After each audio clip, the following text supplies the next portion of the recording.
Bonjour à tous, j'espère que vous allez bien. Dans cette vidéo, je vais vous parler d'alchimie intérieure et comment transmuter les épreuves en lumière.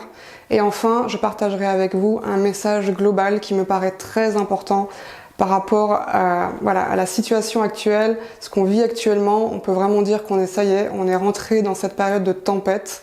On est aussi dans cette période entre deux éclipses. Donc la première éclipse qui a eu lieu le 25 octobre et la deuxième éclipse qui aura lieu le 8 novembre. Et c'est un portail, donc c'est vraiment un espace comme un portail très transformationnel pour beaucoup d'entre nous. On est dans l'axe taureau-scorpion au niveau astrologique et on est dans des énergies très scorpion en ce moment qui nous invitent justement à cette transformation profonde intérieure. Et le scorpion, c'est aussi le signe qui est relié à l'alchimie, donc ça tombe bien. Et c'est à la fois au niveau du macrocosme que ça se passe que du microcosme, donc à la fois par rapport à cette situation de crise globale dans laquelle on se trouve au niveau du collectif, mais aussi par rapport à certaines choses qu'on vit individuellement, personnellement, notamment certaines épreuves, certains challenges auxquels on est confronté. Donc comment est-ce qu'on va réussir finalement à alchimiser tout ça ? Alors je vais partir de ce que je vis moi actuellement au niveau personnel. Il se trouve que ça fait depuis 2 ou 3 semaines que je subis des attaques donc via des vidéos qui sont publiées sur YouTube. Et il semblerait qu'on ait plusieurs aussi à être attaqués, donc plusieurs personnes qui partagent sur YouTube au niveau spirituel. Donc il semblerait vraiment que c'est comme une sorte de campagne de chasse aux sorcières, où en plus on est tous mis dans le même panier alors qu'on est évidemment tous différents. Et je vais parler du coup simplement de mon cas, puisqu'il y a eu 3 vidéos qui ont été publiées où je suis principalement en fait la cible dans ces vidéos. Et c'est à chaque fois, donc ce qui m'avait interpellé en premier lieu, c'était la première vidéo où ils ont utilisé en fait une vignette avec une photo de moi où je dis que j'ai été violée. Et ça vient en fait, ça provient d'un extrait, puisqu'en fait tout ce qu'ils font c'est des montages où ils prennent des extraits par-ci par-là, parfois de vidéos très anciennes. Et donc là, dans cet extrait de vidéo, je parle pendant quelques secondes de mémoire de persécution en Égypte. Et ils ont récupéré ça, ils en ont fait une vignette qui est très putaclic, qui d'ailleurs n'a absolument rien à voir avec le titre de la vidéo ou le contenu de la vidéo. Et j'ai trouvé ça diffamatoire, et donc j'ai fait une réclamation auprès de YouTube pour diffamation. Et YouTube a réagi assez rapidement, ils ont bloqué la vidéo. Et puis cette personne ou ces personnes, on ne sait pas trop si c'est une personne ou plusieurs ou un groupe, ils ont remis la vidéo en ligne et puis du coup j'ai refait une réclamation auprès de YouTube et cette fois-ci il n'y a pas eu de suivi, il n'y a pas eu de réaction de YouTube.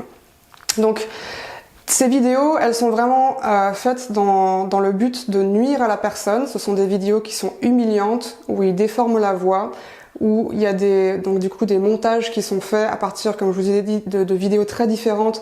Donc il y a une vidéo en particulier qu'ils utilisent beaucoup, qui était une vidéo que j'avais publiée il y a 5 ou 6 ans, où j'avais vécu quelque chose de très fort au niveau personnel. Et c'était la première fois que j'avais eu cet élan de partager un peu sur ma vie personnelle, etc. Donc je suis dans une énergie, parce que j'avais eu comme une sorte d'activation du feu intérieur, donc je suis dans une énergie très affirmative et très feu. Et ils collent ça avec évidemment plein d'autres petits extraits par-ci par-là, donc des vidéos qui n'ont absolument rien à voir les unes avec les autres.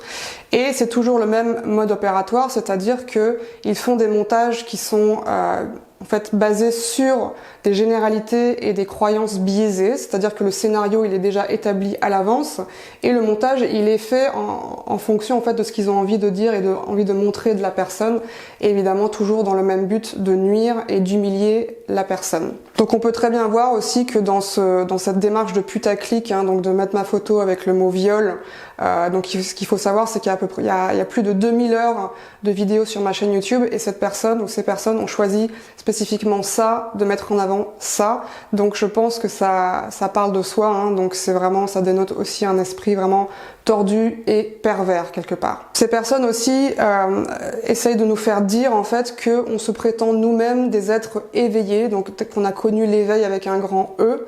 Quand on parle d'éveil, alors qu'évidemment ils ne font pas la différence entre l'éveil avec un petit E et l'éveil avec un grand E. Alors évidemment, je n'ai jamais prétendu avoir atteint l'éveil avec un grand E. Quand je vous fais des partages sur l'éveil, c'est évidemment les éveils consécutifs qu'on vit sur un cheminement spirituel, et ça vous les vivez autant que moi, et tout ce que je fais c'est de partager ces prises de conscience et ces éveils consécutifs qu'on peut avoir sur le chemin. Alors finalement, qui sont ces personnes? On sait pas trop. Moi je les appelle les agents Smith, comme dans Matrix, puisque ce sont des gens qui sont là pour nuire à autrui, mais qui le font de manière totalement anonyme. Donc il n'y a pas de visage, il n'y a pas de nom. Et il y a vraiment cet esprit et cette énergie très froid, très mathématique, très calculateur. On sent qu'il n'y a pas d'âme en fait, que c'est très déshumanisé et robotisé tout ça. Un peu comme les fact-checkers, d'ailleurs, ça me fait un petit peu penser à ça. Et donc du coup, toute cette démarche, en fait, on sent que ça a été calculé vraiment bien à l'avance parce que ce sont des attaques ciblées. Donc, ce qu'ils voulaient en fait créer, c'est aussi notre réaction. Donc, par exemple, le fait de faire une réclamation auprès de YouTube pour retirer la vidéo. Et ensuite, leur tactique, c'est de crier à la censure. Donc ça aussi, ils sont venus spammer, donc avec les liens concernant ces vidéos d'attaque, ils sont venus spammer nos réseaux sociaux en disant allez vite cliquer parce que ce message va être censuré. Donc c'est vraiment ça la tactique. Ils ont même créé une chaîne Odyssée pour se rallier au camp de tous ceux qui sont censurés sur YouTube, bien sûr.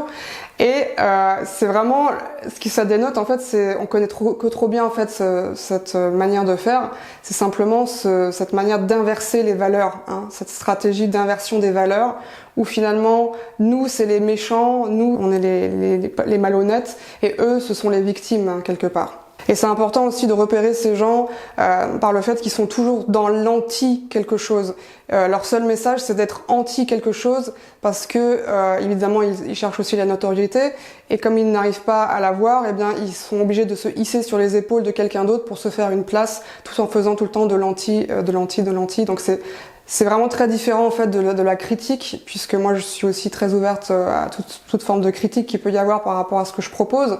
Mais là on n'est pas dans la critique, on est vraiment dans ce but de nuire à autrui, dans cette humiliation et dans cette méchanceté gratuite. Je précise aussi que ces attaques qui ont eu lieu, donc c'est vraiment en lien avec la matière. Donc en tout cas personnellement j'ai été attaquée sur des sujets en lien avec la matière, donc l'apparence physique et l'argent. D'ailleurs l'argent c'est un petit peu leur leitmotiv parce qu'ils ont attaqué tout le monde là-dessus, mais qu'en parallèle il y a eu aussi des attaques dans le subtil qui ont été assez fortes.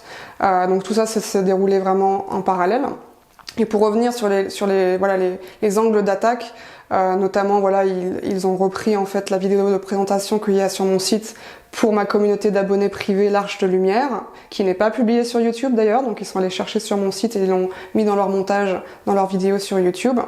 Et aussi, ils mentionnent que j'invite les gens à la newsletter, etc., etc.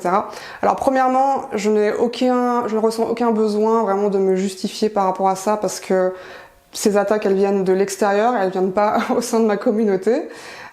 Et deuxièmement, je pense qu'on est nombreux, à être dans ce domaine et à en avoir marre en fait de nous justifier constamment par rapport à l'argent. Et c'est vraiment quand on parle d'argent, c'est le domaine de la croyance. Et c'est vrai qu'il y a vraiment des préjugés qui sont posés, et des suggestions vraiment dans ces vidéos qui suggéraient l'avidité ou la manipulation, voire même le charlatanisme. Mais ça, je pense que je fais totalement confiance aux gens qui me connaissent de vraiment faire le discernement par rapport à ça, d'avoir du discernement par rapport à ça. Et qu'on le veuille ou non, les temps changent, les temps changent, et on sait dans quoi on est actuellement, et il se trouve qu'on n'est plus en sécurité sur ces plateformes, que ce soit celle-ci ou d'autres. D'ailleurs récemment, on m'a dit mais tu devrais aller sur Rumble, et il se trouve que Rumble, le site de Rumble a été bloqué en France il y a quelques jours là.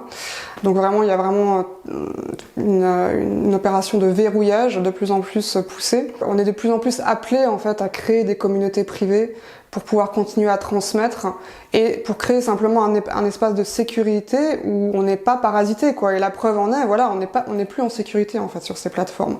Donc un espace de sécurité qui nous permet simplement d'avoir une énergie qui est beaucoup plus focalisée et qui nous permet simplement de garder le cap au milieu de cette tempête et au milieu de tous ces parasitages, qu'on peut subir au milieu de tout ça. Et donc clairement, c'est je pense l'avenir, et l'avenir finalement est déjà là. Et je pense que ça leur fait peur parce que tout ce qui est du domaine privé, ils peuvent pas le contrôler évidemment. Alors toutes ces attaques par rapport à mon activité professionnelle ou l'apparence physique, ça ne m'a absolument pas affectée. Par contre, ce qui m'a affectée, c'est cette humiliation, cette forme de tentative de lynchage public et aussi simplement la méchanceté gratuite. Et jusqu'à maintenant, voilà, c'est de la méchanceté gratuite. Il y a eu 3 vidéos qui ont été faites, mais clairement, si ça continue, bah, ça va devenir aussi une forme de harcèlement. Et là, on est vraiment dans autre chose. Ce sera pas exactement la même chose. Alors, que faire avec tout ça, finalement? Que faire avec ces épreuves que la vie nous envoie, ou ces attaques ou autres qu'on peut vivre en ce moment? Eh bien, j'avais vraiment envie de partager ça avec vous. C'est vraiment, ce qui m'est venu, c'est toute la symbolique du serpent, en fait. Et donc la symbolique, la métaphore du serpent, hein, donc on peut d'abord parler de l'aspect négatif du serpent.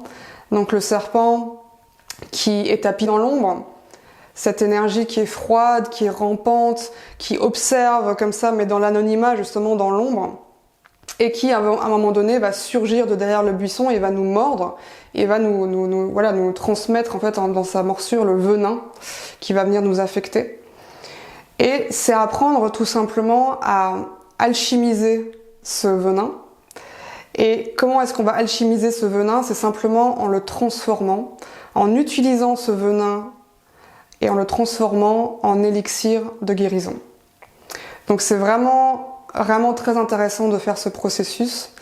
Et quand on transforme ce venin, donc quand le poison devient remède finalement, et qu'on s'en sert pour notre guérison et pour notre évolution, eh bien le serpent négatif, le serpent va devenir quelque chose de beaucoup plus positif. Et là, on va avoir affaire à ce serpent de lumière, ce serpent de guérison, ce serpent d'amour, qui évoque aussi peut-être la Kundalini, hein, le serpent de la Kundalini. Et là, on est vraiment quelque chose qui nous relie du coup à quelque chose qui nous dépasse, quoi, quelque part. Et on a tous un serpent ou des serpents dans nos vies, hein. Et c'est ça le travail aussi d'alchimisation. Donc l'alchimie, c'est quoi? C'est transformer le plomb en or. Comment on transforme ce poison qu'on nous envoie, ce venin qu'on nous envoie en élixir de vie finalement. Et évidemment, quand on parle de la symbolique du serpent, le serpent c'est aussi, donc au niveau biblique, hein, c'est le tentateur quelque part, c'est celui qui va nous tenter à venir vraiment dans un combat ou dans quelque chose de très instinctif. Et en même temps, c'est aussi l'aspect mensonger et trompeur du serpent, c'est-à-dire qu'il fait croire qu'il est dans la neutralité, il fait croire qu'il est dans la bonté, alors qu'en fait il a un autre dessein. Et encore une fois, c'est intéressant de voir l'autre aspect opposé de ce serpent, qui finalement, c'est quoi la véritable symbolique du serpent? C'est aussi celui qui nous apporte la connaissance. Il nous apporte la guérison, mais il nous apporte simplement aussi la connaissance, et notamment la connaissance de soi.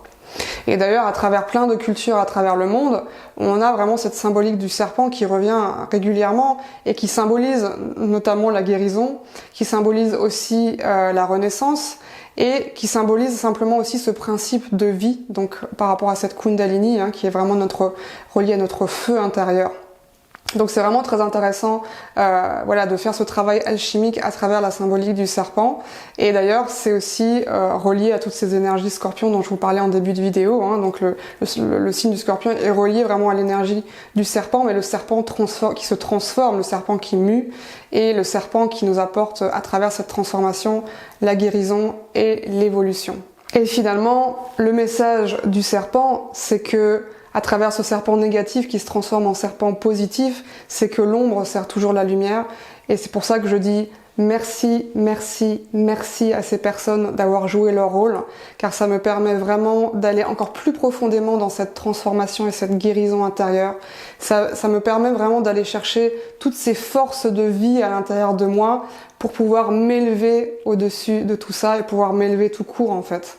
Et c'est toujours intéressant aussi de voir que quand on a des pierres sur notre chemin, on a toujours le choix de buter constamment contre cette pierre avec vraiment l'idée qu'elle nous empêche d'avancer, ou alors on peut aller c'est vraiment ça la proposition, c'est d'aller puiser dans nos forces pour pouvoir grimper sur cette pierre et se servir de cette pierre pour s'élever. Donc vraiment, merci à ces personnes et j'espère qu'elles trouveront l'amour dont elles ont besoin et qu'elles trouveront aussi peut-être des choses plus constructives à faire dans leur vie que de nuire à autrui. Et enfin, j'avais donc ce message global qui est vraiment important en ce moment, donc, alors qu'on est au milieu de cette tempête, parce que l'intensité, elle va pas faiblir dans les mois qui viennent, ça va continuer. Et ce message, c'est vraiment se rassembler. C'est un message que j'entends depuis plusieurs jours maintenant. C'est vraiment, on a besoin, tous les artisans de lumière ont besoin de se rassembler maintenant. On a besoin de se rassembler tous ensemble en pensée, en amour, en énergie, dans un même élan d'élévation dans la lumière et de réunir en fait nos forces aussi tous ensemble. Donc je vous invite vraiment à le faire de votre côté, à vous réunir ensemble, à vous rassembler, à aussi transmettre ce message de ce grand rassemblement tous ensemble. C'est tellement important et je vous remercie en tout cas tous pour votre soutien, je vous remercie pour votre amour et je sais qu'on va pouvoir tous s'élever ensemble en se rassemblant de cette manière dans la lumière. Satnam. À bientôt.